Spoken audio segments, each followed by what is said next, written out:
अवधूत चिंतन श्री गुरुदेव दत्त. नमस्कार दत्तभक्तांनो, आपण पाहत आहात गुरुमाऊली दत्तभक्तीचा एक दिव्य प्रवास. आजचा विषय आहे दत्तबावनी. दत्तबावनी म्हणजे दत्त आणि त्यांचे अवतार समजले जाणारे श्रीपाद श्रीवल्लभ व नृसिंह सरस्वती स्वामींच्या लीलांचे वर्णन करणारे 52 ओळीचे संकट विमोचन स्तोत्र. या स्तोत्राची रचना नारेश्वर निवासी संत श्री रंगावधूत महाराज यांनी केली. हे स्तोत्र गुजरात राज्यातील मेहसाणा जिल्ह्यातील कालोल जवळ असलेल्या सईज या गावी 1935 साली गावाबाहेरच्या स्मशानभूमीजवळ असलेल्या सिद्धनाथ महादेव मंदिराच्या धर्मशाळेमध्ये रचण्यात आले. मूळ दत्तबावनी गुजराती आहे.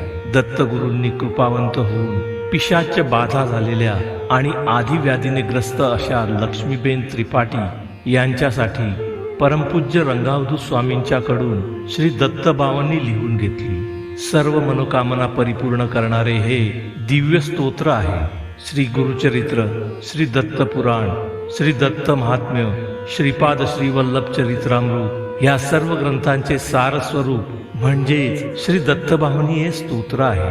परमपूज्य रंगावधूत स्वामींनी हे स्तोत्र मूळ गुजराती भाषेत लिहिलं. त्याचे गुजराती उच्चार काही जणांना म्हणता येत नव्हते, म्हणून मूळ दत्तबावनीचा आशय लक्षात घेऊन त्याचा मराठी भाषेत अनुवाद केला गेला.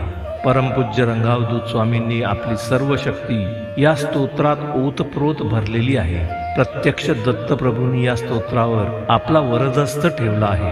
परमपूज्य रंगावधूत स्वामींना तुलसीदास यांच्या हनुमान चालिसाप्रमाणे दत्त चालिसा असे स्तोत्र करायचे होते. लिहिता लिहिता त्या ओव्या 52 झाल्या.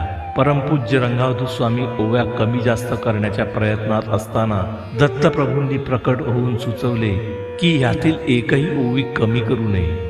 वर्षाचे आठवडे 52, गुरुचरित्राचे अध्याय 52 म्हणून या स्तोत्राची ओळख दत्तबावनी अशी राहील. दत्तबावनी म्हटलं की रंगावधूत महाराज नारेश्वर अशी ओळख होईल. दत्तबावनीचे कोणतेही 16 ओव्याचे कडक असे नियम नाही. सामान्यतः शुचिरभूतता राखून शुद्ध अंतःकरणाने दत्तबावनी प्रेमपूर्वक म्हणावी. आपल्याला जेव्हा वेळ मिळेल तेव्हा गुरुवारी आपल्या सोयीने दत्तबावनी म्हटली तरी चालेल, फक्त सातत्याने म्हणावी. हा नियम प्रेमभराने नित्य चालवावा एवढेच महत्वाचे पथ्य आहे.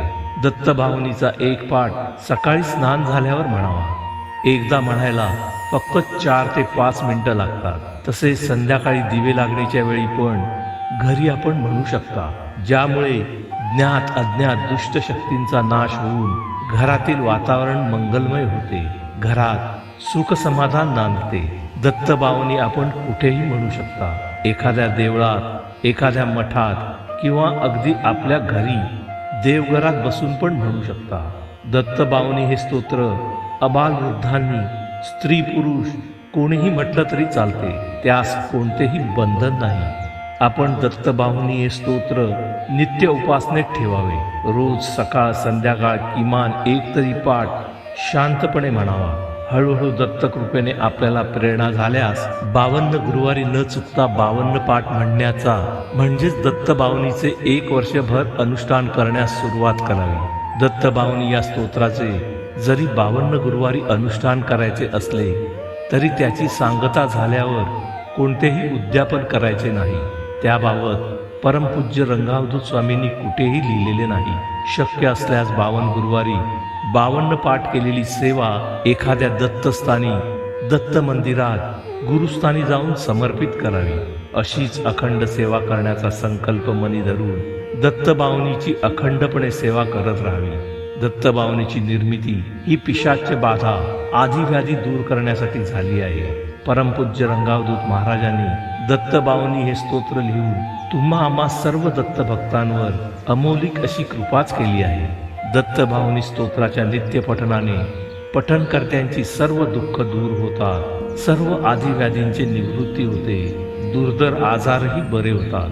दत्तबावनी स्तोत्राच्या शेवटच्या 8-10 ओव्या वाचल्या की या स्तोत्राची फलश्रुती आपल्याला लक्षात येते.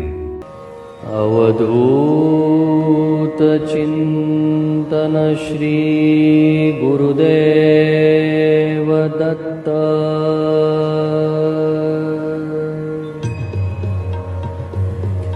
जय योगीश्वर दत्त दयाळ, तुझ एक जगती प्रतिपाळ।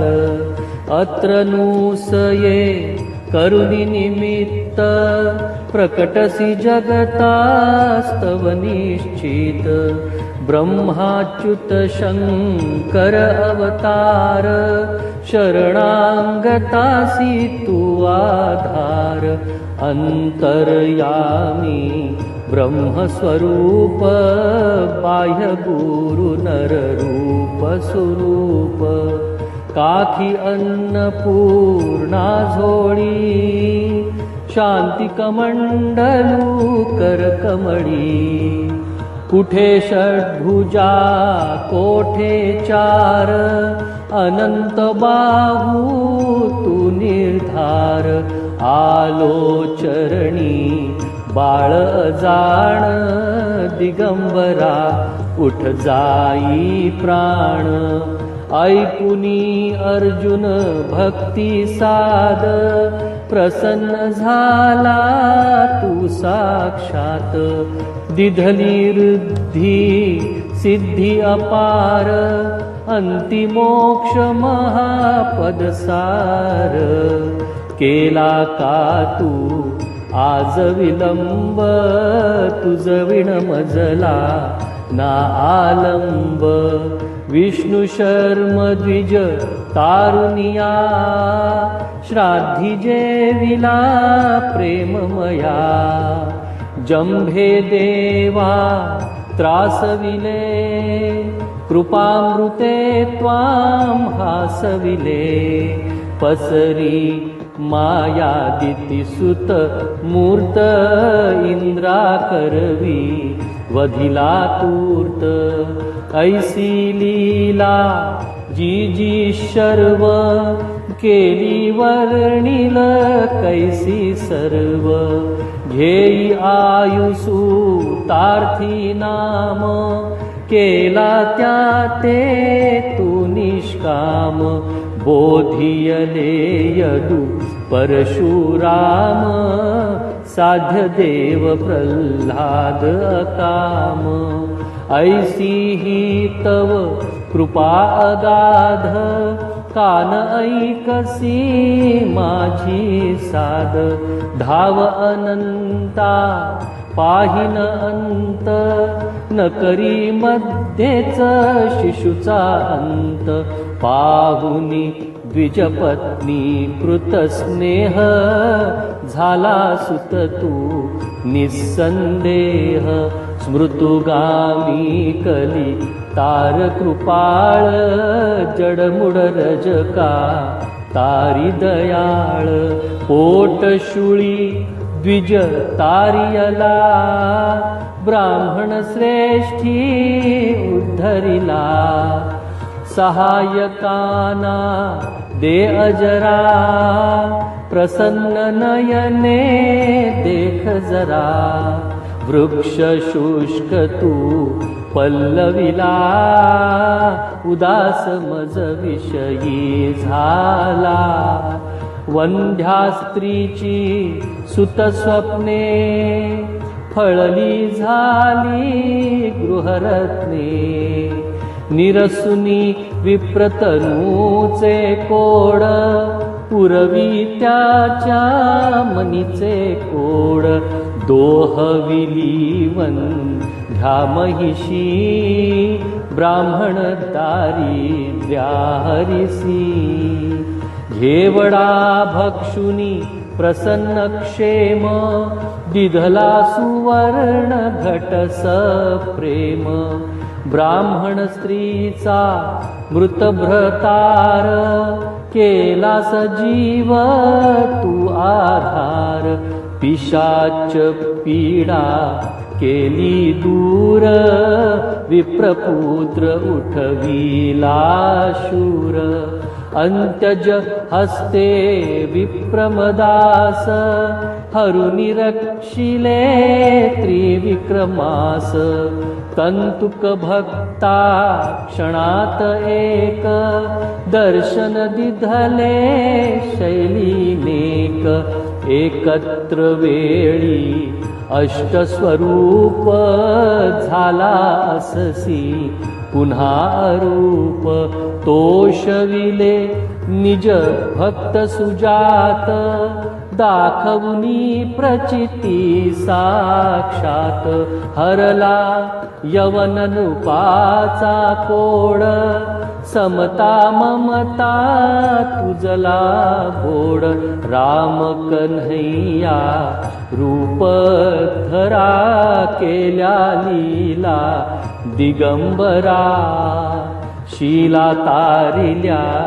गणिका व्याध पशुपक्षी तुझ देती साध अधमात तारक तव शुभ नाम गाता किती न होती काम आधी व्याधी उपाधी गर्व टळती भावे भजता सर्व मुठ मंत्र नच लागे जाण पावे नर स्मरणे निर्वाण डाकिण शाकिण महिषासूर भूते पिशाचे जिंदसूर पळती मुष्टी आवळुनी धुन प्रार्थना परिसोनी करुनी धूप गाईल नेमे दत्त बावनी जो प्रेमे साधे त्याला इह परलोक मनितयाच्या उरेन शोक राहील सिद्धी दासी परी दैन्य आपदा पळत दुरी नेमे बावन गुरुवारी प्रेमे बावन पाठ करी यथावकाशे स्मरी सुधी यमना दंडे त्यास कधी अनेक रूपी हाच अभंग भजता नडेन माया रंग सहस्त्र नामे वेश अनेक दत्त दिगंबर अंती एक वंदन तुझला वारंवार वेद श्वास हे तव निर्धार थकला वर्णन करता शेष कोण रंकमी बहुकृत वेश अनुभव तृप्तीचे उद्गार ऐकुनी हसता खाईल मार तपसी तत्वमसी हा देव बोला जय जय श्री गुरुदेव बोला जय जय श्री गुरुदेव बोला जय जय श्री गुरुदेव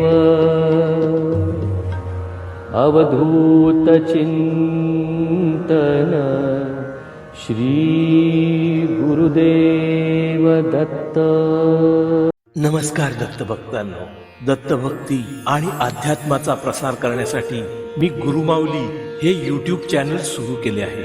तुमच्या आशीर्वादाने व प्रेमाने लवकरच 1,00,000 सबस्क्रायबरचा टप्पा गाठायचा आहे. कृपया चॅनलला सबस्क्राईब करून या कार्यात आपले सहकार्य द्यावे ही नम्र विनंती. हे गुरुदेव दत्ता, तुमच्या लीला कळणे ब्रह्मादिकांनाही शक्य नाही आणि आमच्या सारख्यांना तर अजिबात शक्य नाही. तेव्हा अधिक परीक्षा न घेता आमच्या हृदयातील स्थान आपण कधीही सोडू नये हीच तुमच्या चरणी प्रार्थना. धन्यवाद मित्रांनो. व्हिडिओ आवडल्यास लाईक करून शेअर करा आणि माझ्या चॅनलला सबस्क्राईब करायला विसरू नका.